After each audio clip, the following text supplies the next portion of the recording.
Third set of accusations against Andrew Callaghan.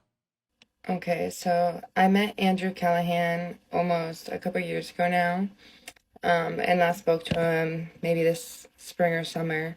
We had an intimate relationship, and I thought it was mostly consensual, but he did always push my boundaries and, felt pressured at times.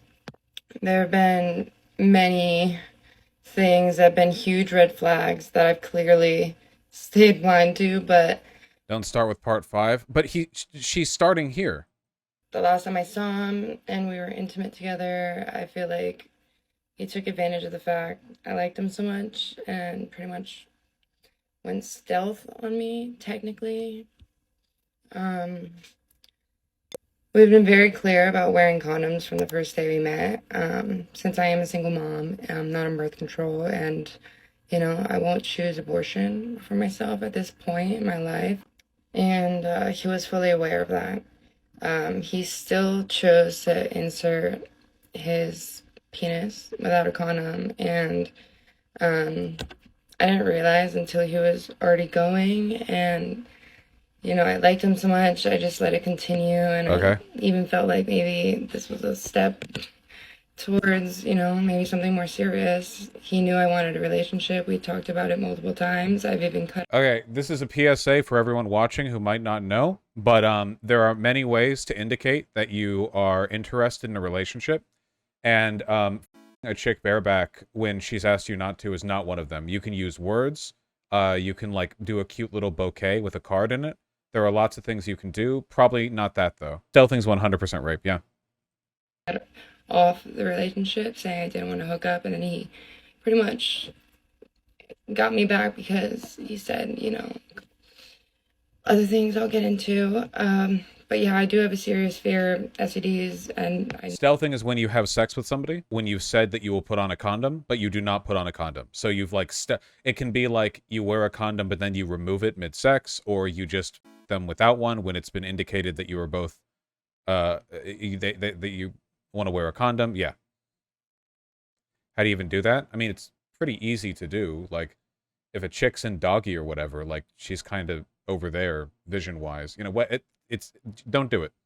knew Andrew had a list of bitches, which is something that he said, or a list of bitches down for a threesome specifically. And so, like, I can only imagine how many lists he has at this point after reading some of these things I've been saying. But I've had a condom come off during sex, but it wasn't intentional. Yeah, that's just an accident. Like if you it's not if you're somebody and like the condom slips off during sex or like it ends up inside them, which that's a nightmare to deal with. That's an accident. That's not but you can feel the difference. If you're really going at it, I think it's totally reasonable to say that you might not have noticed the condom slipped off or broke or something. If you're really going at it, you're pretty busy, you know. You're in the zone, but we're talking about deliberately not putting on a condom. yeah, it just grossed me out. And so I asked him later if he gets checked for STDs. It's really important to me, my sexual health. He claims that he actively does go to get checked and he never has sex without protection, which is totally a lie now that I've read some things. He just wanted to make me feel special or like downplay the fact he technically like assaulted me. Like I didn't see it like that because I wanted that, and I refused to see it like that. Even though I have mentioned it to people and they're like, oh, like, yeah, whatever. I never felt I could talk about this and the other instances where he didn't actually respect my boundaries because I do work in the adult entertainment industry, and I'm so opposite of social climbing and cloud chasing to the point I refuse to work with other creators and I only create solo content. I don't collaborate and even network, and I suffer with PTSD. So, here I am. I've stopped dating completely and been abstinent after what happened with Andrew. It's actually affected other parts of my life. I feel pathetic talking about. If an AFAB person says they're on birth control but actually aren't, is that considered rape as well? Dad asked this in chat before. I want to know what you think. I think it is. You know what? Ooh, that's actually a tough one. I'm gonna go ahead and say to an extent, yeah, I kind of think so. Yeah. If you can say that that stealthing is rape because you consent to sex under the expectation that you're protected in that respect, but you're not, then the idea, I think it's comparable, yeah. We're riding into like increased abstraction because now we're talking about something that influences the sex but has no actual like it's something that influences it only like in the long term as opposed to like something in the moment. Because then you can get into stuff like, well, okay, is it raping somebody if you lie and you say you own a Bugatti but you actually don't? And I don't know if I would call that rape because even though that might be sex under false pretenses, I just don't know if I'm comfortable with the establishment of a precedent where having sex with somebody after any kind of dishonesty is rape.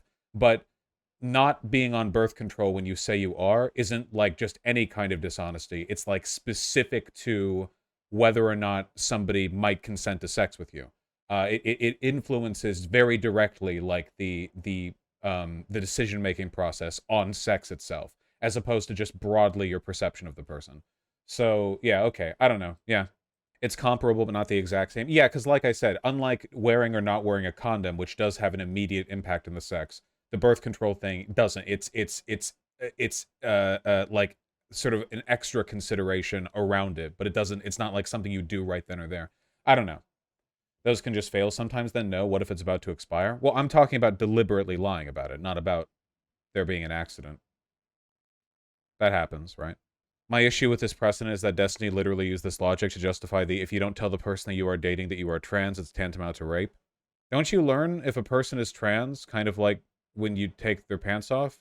If they've had bottom surgery and they pass from head to toe, even naked, then I don't see how that's rape at all. We're not. I don't know what that has to do with anything. I don't think this has anything to do with trans people. Yeah, but Riot, nah, a condom, worn or not worn, is something that you do right then and there. It affects physically the act. Whereas birth control is just like an adjacent, like it affects it, but you don't do anything with birth control while you're having sex, you know?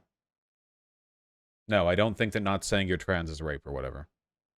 What about lying about an STD? Probably yes, right? Yeah, don't lie about having an STD or not. I mean, that's literally a crime. It's a misdemeanor, I think. Yeah, to say that you don't have an STD, but then to have sex and pass it on. Yeah, it's like a kind of sexual assault. It's sexual assault, not rape. Okay.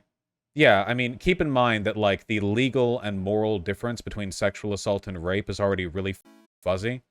Like, by rape do we exclusively mean some kind of penetration? But yeah, I don't know. Like, we're not talking about hard legal lines here. I'm just talking about what you should or shouldn't do. They're bad, you know. I'm not here to draw. I'm not doing the Olympics thing where we're like charting out the okay, well this type of rape is a 4.7 on the scale, and this is a 3.2, and this is actually an 8.7, which is really bad, you know. So yeah, let's not do that. It's pretty dumb. The idea of if you have sex under false pretenses, it's rape, but I don't think having sex under false pretenses is necessarily rape. Like if you say, oh yeah, I'm like yeah, I have a good job, but then you have a medium job. I don't think that makes it rape. That seems like, I mean, depending on where the false pretenses are, that feels like an incredibly difficult line to draw. I think it would depend on like what the actual impact or moral weight of it is. And again, lying about being on birth control isn't just some abstract thing that determines whether you like a person or not. It immediately affects the risks involved in having sex right then at that moment. You know? Like, for instance, I don't think there's much worth at all to whether a person is honest about being on birth control when having lesbian sex between two cis women. Because then the birth control wouldn't mean anything, right? Like, like one person could say, oh yeah, I'm on birth control for, like, because it helps me clear my skin, but they're not. But, like, it wouldn't mean anything in the context of them having sex because they're two cis women, so then it wouldn't be material. But it would be material if one person had a penis, because then it would affect the decision making. Does that make sense? Is it rape if I say my dick is bigger than it is? Yes. If you've got a 5.8 and you round it up to 6, that is rape, okay? If you listen, boys, okay? You better get those micrometers out, all right? We need precision down to the 2 decimal point, all right? Because if you lie about that shit, all right, the police are coming for you. Okay, can we move on? We're being very goofy on a very serious subject right now. I never made a big deal to him directly, besides checking the STD thing. And it's just because I was holding back anger, honestly, and I wanted to be calm and bring it up to him in person so that we could really discuss it. I knew his influence in the social media world, and it could seriously affect my work, especially because he has direct connections with many top adult industry creators. Like, so I just had I had every reason not to say anything and not think and just, let it go. So I couldn't stand by. Okay, I think the claim has been made here. Okay, so he's stealthed. All right. Stealthing is bad. And then somebody linked another video. Okay, I want to talk about my experience with Andrew Callaghan. I was really shocked to read what was coming out in the news about him because it was very similar to my interaction with him. I want to be clear that he did not traumatize me in this situation. When I look back on that experience, I thought it was kind of funny that this guy who's got so many followers was like kind of creepy. I don't know. I look back on it and I'm not met with feelings of being violated, but I know a lot of women did have experiences that were worse than mine and did feel violated. And I think that putting my story forward is important because it just further emphasizes the pattern of his behavior. So about 2.5 years ago, maybe 3 years ago, Andrew was in Gainesville, Florida, which is where I was living. Nothing good happens in Florida. We're off to a rocky start. And he was asking if anyone knew where this guy Dennis was, because he wanted to interview him. Dennis was this guy who wore little mini shorts and would scream things at people on street corners, and he was kind of like a meme of Gainesville, and he wanted to interview him. I saw that on his story that he was asking if anybody knew him or where he was, and as I was reading it, Dennis happened to walk right in front of my car. And so I swiped up on his story and said, oh my God, he's right here, check this road, he's right by my house. And he responded with something about pulling up to a bar, that he was at a bar and wanted me to meet with him there. Now, I want to understand something. I have screenshots of some of the DMs with him. I don't have screenshots of everything, and I wonder if you guys know if it's possible for somebody to delete a conversation on their Wait, does this include the accusation or not?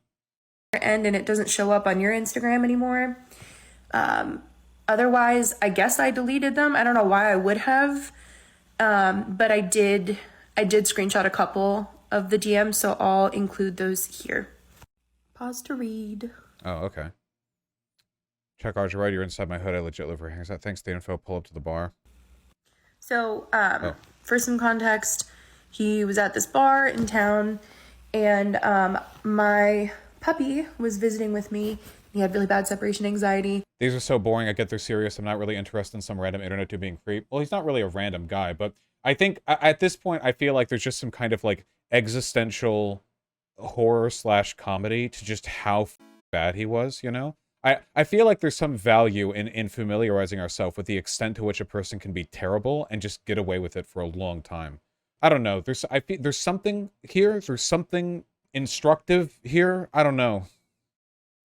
And I couldn't leave him.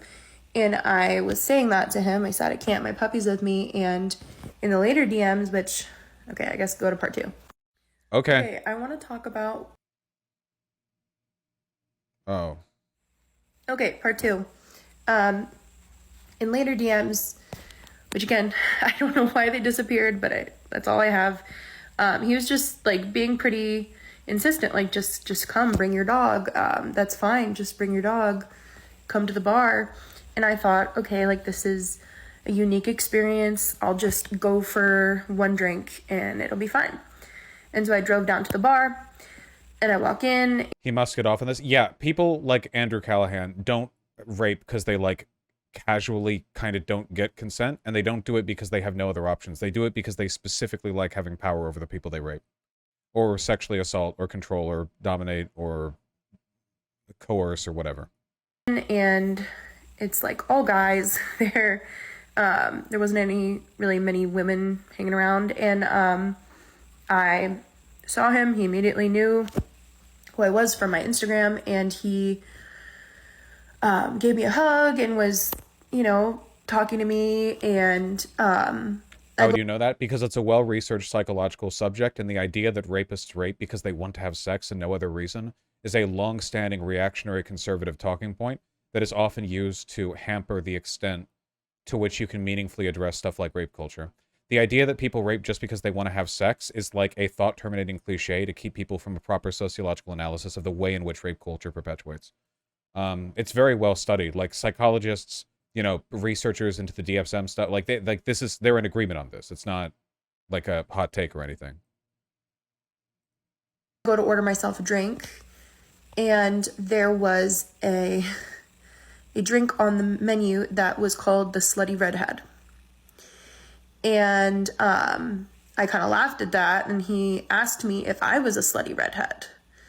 And I said, no. But don't a lot of people rape without knowing? How's it both? I think oftentimes guys have well, not just guys, people in general have a very poor understanding of consent, and they have a very casual kind of like, oh, well, it's fine because X, or it's fine because Y idea. But Andrew Callaghan's story is not one of that. Andrew Callaghan was directly told, he was apparently kicked out of a car, because he was like freaking these women out. He was like stalking them, following them around. There are stories about him doing insane shit. He didn't do this unknowingly. He did this because he wanted power over people. To an extent, having the desire to have power over your victim and a kind of casual unawareness of consent, those aren't mutually exclusive, but I do think rapists tend to lean in one of those two directions. It's basically like you lean towards ignorance or you lean towards malice, right? But it's not just because they want sex. There's something wrong with their ideas regarding like the autonomy of other people in both cases.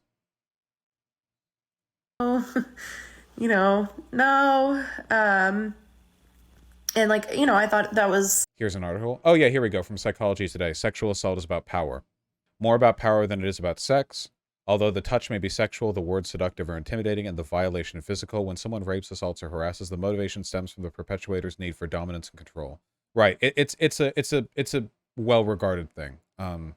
Almost half of all women and more than 1/5 of all men experience sexual violence other than rape throughout their lifetime. Whatever. And we moved on in the conversation. And then I finished my drink. It was time for me to go. And I was like saying goodbye. So if it's a recurring pattern, it's more likely they enjoy the power difference. I think that is a reasonable assessment to make.